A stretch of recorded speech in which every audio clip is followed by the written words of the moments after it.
What happens when a royal prince walks into the lion's den of daytime television?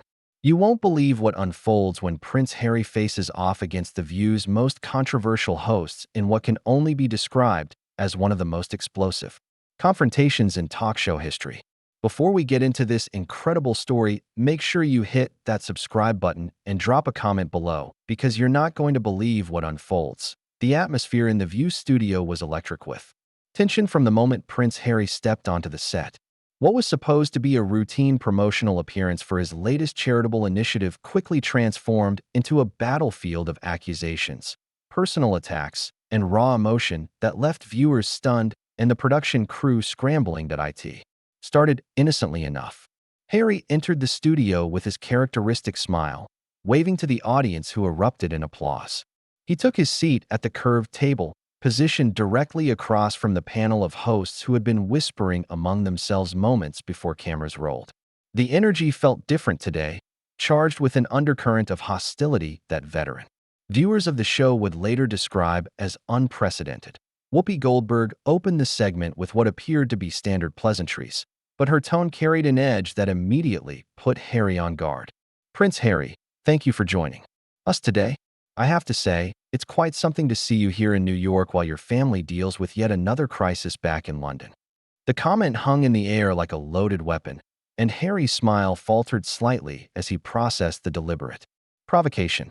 "Well, Whoopi, I'm here to discuss the important work we're doing with veterans' mental health support," Harry replied diplomatically, attempting to steer the conversation towards safer ground. But the hosts had clearly come prepared for battle, and they weren't about to let him off that easily. Joy Behar leaned forward with a predatory gleam in her eyes. "But Harry, let's be honest here. Every time you and Meghan make headlines, it seems to be at the expense of your family's reputation. Don't you think there's a pattern of behavior here that's becoming increasingly difficult to ignore?" The audience fell silent, sensing the shift in tone from friendly interview to hostile interrogation. Harry's jaw tightened perceptibly. "I think that's an unfair characterization, Joy. My wife and I have been committed to serving others and making a positive difference in the world. If that threatens some people, perhaps they should examine why that is."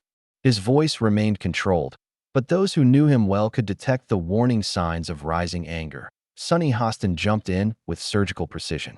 "But Harry, when you aired your family's private business on international television, when you wrote that tell-all book, when Meghan gave that interview with Oprah, these weren't acts of service. These were calculated moves that damaged relationships and hurt people who couldn't defend themselves publicly." The accusation hit its mark, and Harry's composure began to crack. "You have no idea what my family has been through," Harry shot back, his voice rising slightly. "You have no idea what it's like to watch the woman you love be torn apart by a media machine that profits from destruction. And frankly, I don't think any of you have the moral authority to lecture me about family loyalty when you've built careers on gossip and speculation." The tension in the studio became palpable. Audience members shifted uncomfortably in their seats while camera operators adjusted their angles to capture every micro-expression. This was no longer an interview. It was becoming a public execution, and everyone present could feel it. Alyssa, Farrah Griffin, who had been relatively quiet until this point, decided to pile on. "Harry, I think what's concerning to many Americans is that you've essentially turned your back on a 1,000-year institution, an institution that represents stability and tradition, all because you couldn't handle the pressure. And now you're asking us to fund your lifestyle in California while you continue to attack the very family that gave you everything." The accusation was devastating in its directness, and Harry's face flushed red with anger. "Fund my lifestyle? Are you serious? Right now? I've never asked anyone to fund anything. We've built our own lives, created our own opportunities, and we're using our platform to help people. But apparently, that's not allowed if your last name is Windsor and you dare to think for yourself." Sarah Haynes, attempting to appear reasonable, while delivering another blow, chimed in. "But Harry, you have to understand how this looks from the outside. You left your royal duties, you moved to America, and then you spent years publicly criticizing the institution and the people who raised you. How is that not turning your back on your responsibilities?" "My responsibilities?" Harry's voice was now openly hostile. "My responsibility is to my wife and children. My responsibility is to protect them from the same machine that killed my mother. And if that means stepping away from a system that was actively working against us, then I'd make that choice 1,000 times over. The mention of Diana seemed to trigger something in the hosts, as if they had found their opening for the kill shot. Whoopi leaned back with a knowing look. Harry, nobody wants to speak ill of your mother, but don't you think you're using her memory to justify decisions that are really about your own comfort and convenience? Diana never ran away from her duties, even when things got difficult. The studio fell into complete silence. Harry's face went through a series of emotions: shock, hurt, and then pure rage. His hands clenched into fists on the table as he struggled to maintain any semblance of composure. How dare you? He whispered, his voice barely audible but carrying the weight of absolute fury.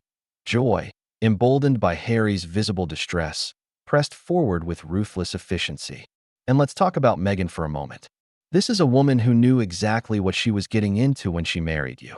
She had access to the best advisors, the best support system, and yet she chose to play victim every chance she got. She manipulated situations, created drama where none needed to exist, and then convinced you to burn bridges with your own family. The attack on Megan was the final straw, and something snapped inside Harry. His chair scraped against the floor as he shifted, his entire body language transforming from defensive to openly aggressive. The carefully maintained royal composure that had been drilled into him since childhood was rapidly disintegrating under the sustained assault. You don't know what you're talking about, Harry snarled, his voice now carrying the full weight of his rage. You sit here in your comfortable chairs, making judgments about people you've never met, situations you've never experienced, and pain you've never felt. You profit from tearing people down, and you call it journalism. The hosts exchanged glances, realizing they had pushed him to a breaking point. But instead of backing down, they seemed to smell blood in the water. What happened next would change everything. As the confrontation was about to escalate beyond anything anyone in that studio could have imagined, Sonny Hostin, emboldened by Harry's visible fury, decided to twist the knife deeper. Harry, let's be completely honest here.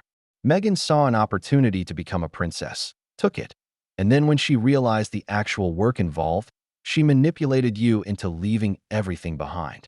She isolated you from your family, convinced you that everyone was against you. And now look where you are, sitting here defending someone who has single-handedly destroyed your relationship with the people who love you most. The accusation hung in the air like poison gas, and Harry's face transformed into something the audience had never seen before. His royal training, his media coaching, his years of diplomatic composure, all of it evaporated in an instant. Stop, he said, his voice low and dangerous. Just stop right there. But Joy Behar was relentless, sensing the kill. And the timing, Harry. Every time your father or your brother has a moment of triumph, every time the royal family tries to move forward, suddenly there's another Meghan interview, another revelation, another crisis. It's almost like she can't stand not being the center of attention. You don't know her. Harry's voice was shaking with rage now. You've never spent 5 minutes in the same room as her, and yet you sit here spinning fantasies about manipulation and attention-seeking. You're exactly the type of people who made our lives impossible. Alyssa Farah Griffin leaned forward with false sympathy. Harry, we're just saying what millions of people are thinking. Your grandmother spent 70 years building the monarchy's reputation, and in the span of a few years, you and Meghan have managed to undo decades of goodwill. How do you justify that to yourself? The mention of his grandmother hit Harry like a physical blow. His hands were visibly trembling now, and his voice cracked with emotion. My grandmother loved Meghan. She welcomed her into our family. The only people who had a problem were the ones who couldn't stand seeing a strong, intelligent woman refuse to be diminished by an archaic system. Whoopi Goldberg shook her head dismissively. Harry, that's not what we heard. Word is your grandmother was deeply hurt by your behavior, by the way you blindsided the family with your announcement, by the way you aired private conversations on television. She died carrying that pain. The studio went completely silent. Even the camera operators stopped moving. Harry's face went white, then red, then white again. His breathing became audible through the microphones. How dare you? He whispered, his voice filled with a pain so raw it was uncomfortable to witness. How dare you use her death to make your point? But the hosts weren't finished. Sarah Haynes, who had positioned herself as the reasonable one, delivered what she clearly thought would be the knockout punch. Harry, the truth is painful, but someone needs to say it. You've become exactly what Diana would have been ashamed of, a man who puts his own comfort above duty, who abandons his family when they need him most, who allows his wife to dictate his relationship with the very people who raised him. The mention of his mother in this context, suggesting she would be ashamed of him, broke something fundamental inside Harry. He stood up so abruptly that his chair rolled backward, hitting the wall behind him with a loud crash. The audience gasped collectively, and several people in the front row visibly flinched. "Don't you dare." Harry's voice was no longer controlled or diplomatic. It was raw, primal, filled with 20 years of suppressed grief and anger. "Don't you dare tell me what my mother would think. You didn't know her. You didn't love her. And you certainly don't get to use her memory as a weapon against me." Joy Behar, incredibly, doubled down. "But Harry, your mother stayed and fought for her causes within the system. She didn't run away to California and start a podcast empire. She understood duty, responsibility, service to something bigger than herself. She stayed and it killed her." Harry exploded, his voice echoing through the studio. "The system you're so desperate to defend, the media machine you're all part of, it literally killed my mother. And you think I should have stayed and let them do the same thing to my wife?" The raw emotion in his voice was devastating. Several audience members were crying, and even some of the production crew looked uncomfortable with how far this had gone. But the host seemed to interpret his pain as weakness, an opportunity to press their advantage. Sonny Hostin's voice took on a patronizing tone that was designed to humiliate. "Harry, trauma is real, and losing your mother was terrible. But you can't use that tragedy to excuse every selfish decision you've made since. At some point, you have to take responsibility for the damage you've caused." "Selfish?" Harry's laugh was bitter and completely devoid of humor. "Protecting my family is selfish? Refusing to let them destroy another woman I love is selfish? Standing up to bullies and racists is selfish?" The word racists seemed to trigger something in Whoopi Goldberg. Her entire demeanor changed, becoming openly hostile. "Now hold on just a minute, Harry. You can't just throw that word around every time someone criticizes your wife. That's not fair, and it's not accurate, isn't it?" Harry's voice was deadly. "Quiet now. When they questioned whether my son would be too dark, when they suggested Meghan was somehow less worthy because of her background, when they treated her differently from day one because she didn't fit their narrow definition of acceptable, what would you call it?" Alyssa Farah Griffin jumped in with obvious irritation. "Harry, that's a very serious accusation, and frankly, it's one that your own family has denied. Are you calling your father and brother racists?" The question was designed to trap him, to force him into either backing down or making an accusation that would dominate headlines for weeks. Harry realized the corner they were trying to paint him into, and his anger transformed into something colder, more calculated. "I'm saying that an institution that has operated the same way for 1,000 years doesn't change overnight just because they let one mixed-race woman through the door," Harry said, his voice steady but filled with quiet fury. "And I'm saying that the people in this room, sitting in judgment of decisions you've never had to make, have no idea what you're talking about." The tension in the studio had reached a breaking point. Audience members were shifting uncomfortably, some whispering to each other, others pulling out their phones to record what was clearly becoming a historic television moment. The hosts, however, seemed completely oblivious to the line they had crossed, continuing their assault with ruthless determination. What none of them realized was that Harry had reached his absolute limit, and what happened next would shock everyone. In that studio to their core, Joy Behar, completely misreading the situation, decided to deliver what she thought would be the final blow. "Harry, let's cut through all the emotional manipulation here. The bottom line is you abandoned your duty, you abandoned your country, and you abandoned your family for a woman who has shown nothing but contempt for everything you were raised to represent. And now you expect us to feel sorry for you." The words hit Harry like a physical assault, and something inside him simply snapped. The careful control he had maintained throughout his life, the diplomatic restraint that had been beaten into him through years of royal protocol, the polite facade that had protected him through countless interviews, all of it shattered in an instant. "Enough!" Harry roared, slamming his hand down on the table with such force that water glasses jumped and several hosts flinched backward. I am done with this charade, and I am done with people like you. The entire studio fell into stunned silence. Harry was standing now, towering over the seated hosts, his face flushed with fury and his voice carrying a raw power that commanded absolute attention. This wasn't the polite prince anymore. This was a man who had been pushed beyond his breaking point and was finally fighting back. You want to talk about abandonment? Harry's voice was shaking with rage. Let me tell you about abandonment. Abandonment is watching your 12-year-old son walk behind his mother's coffin while the world watches. Abandonment is being told to keep a stiff upper lip while your heart is breaking. Abandonment is having your grief turned into a public spectacle for people like you to profit from. Whoopi tried to interrupt, but Harry's voice rose to overpower hers. No, you've had your turn to speak. Now it's mine. You sit here in your ivory tower, making judgments about people whose shoes you could never fill, whose responsibilities you could never handle, whose pain you could never understand. And you have the audacity to lecture me about duty? The hosts exchanged nervous glances, finally realizing they had unleashed something they couldn't control. But Harry was just getting started, 20 years of suppressed anger pouring out like a dam had burst. My duty? Harry laughed bitterly. My duty was to protect my family. My duty was to ensure that what happened to my mother never happened to my wife. My duty was to break a cycle of abuse and toxicity that has plagued my family for generations. And I did my duty, even when it cost me everything. Sonny Hostin attempted to regain control. Harry, we understand you're upset, but upset? Harry's voice dripped with contempt. I'm not upset, Sonny. I'm disgusted. I'm disgusted by people who make careers out of tearing others down.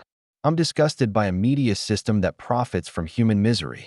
And I'm disgusted by sitting here listening to people who wouldn't last 5 minutes in my world telling me how I should have handled it. Sarah Haynes tried a different approach, her voice artificially soothing. Harry, we're just trying to understand your perspective. No, you're not. Harry cut her off, his voice deadly quiet now. You're trying to create content. You're trying to get sound bites. You're trying to manufacture drama so you can increase your ratings. And you're using my family's pain as entertainment. The accusation hung in the air like a toxic cloud. Several audience members nodded in agreement, and even some of the production crew looked uncomfortable with what they were witnessing. Alyssa Farrah-Griffin made one last desperate attempt to salvage the situation. Harry, that's not fair. We're journalists. We're asking legitimate questions about public figures who, journalists. Harry's laugh was harsh and mocking. You think this is journalism? Ambushing a guest with personal attacks, using his mother's death as a weapon, questioning his wife's integrity based on gossip and speculation? This isn't journalism. This is a public execution disguised as an interview. Joy Behar, her face red with embarrassment and anger, tried to fight back. Harry, you came on this show knowing what it was. You knew we asked tough questions. If you can't handle the heat? Harry's voice rose again, filled with incredulous rage. You think this is about handling heat? I've been handling heat my entire life. I handled it when I watched my mother be hounded to death. I handled it when I served 2 tours in Afghanistan while people questioned my right to be there. I handled it when I built a life from nothing after leaving everything I'd ever known. This isn't heat. This is cruelty. Whoopi Goldberg, clearly flustered by the loss of control, tried to assert her authority as host. Harry, you need to calm down. We're just having a conversation here. A conversation? Harry's voice was now filled with pure contempt. A conversation involves mutual respect. A conversation involves listening. A conversation doesn't involve using someone's deepest pain as ammunition for your entertainment. The prince began moving away from the table, his body language making his intentions clear. The hosts realized they were losing him, and their desperation became palpable. Harry, please sit down, Sarah pleaded. Let's try to find some common ground here. Common ground. Harry turned back to face them, his expression one of complete disdain. There is no common ground between people who build others up and people who tear them down for profit. There is no common ground between people who protect their families and people who exploit other people's families for content. He began removing his microphone, his movements deliberate and final. You want to know the truth? The truth is that people like you are exactly why Meghan and I had to leave. You represent everything that's wrong with this system, everything that's toxic about this industry, everything that makes it impossible for decent people to live decent lives. Sonny made one final desperate attempt. Harry, if you leave now, it will only prove our point. Harry stopped dead in his tracks and turned back to face her, his eyes blazing with fury. Prove your point? Your point is that I should sit here and allow myself to be abused for your entertainment. Your point is that I should smile and nod while you attack my wife, insult my mother's memory, and question my integrity. Well, I've got news for you. Those days are over. He threw his microphone down on the table with a gesture of absolute finality. I spent 30 years of my life being told that I had to take this kind of treatment because it was my duty, because it came with the territory, because it was the price of privilege. But I don't have to take it anymore, and I won't. The studio was completely silent now, the tension so thick it was almost suffocating. Harry looked directly into the main camera, addressing the audience at home with a dignity and authority that none of the hosts could match. To anyone watching this, remember what you've seen here today. Remember how these people treated a guest who came here to talk about helping veterans. Remember how they used personal tragedy as a weapon. And remember that when you're dealing with your own challenges, you don't have to accept being treated with disrespect, no matter who's doing it. He turned back to the hosts one final time, his voice calm but filled with unmistakable authority. This interview is over. And frankly, so is any pretense that what you do here has anything to do with journalism or serving the public good.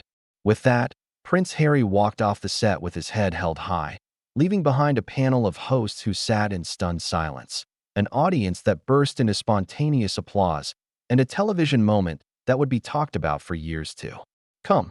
The man who had entered as a diplomatic prince had left as something far more powerful, someone who had finally learned to stand up for himself and refuse to be anyone's victim ever again.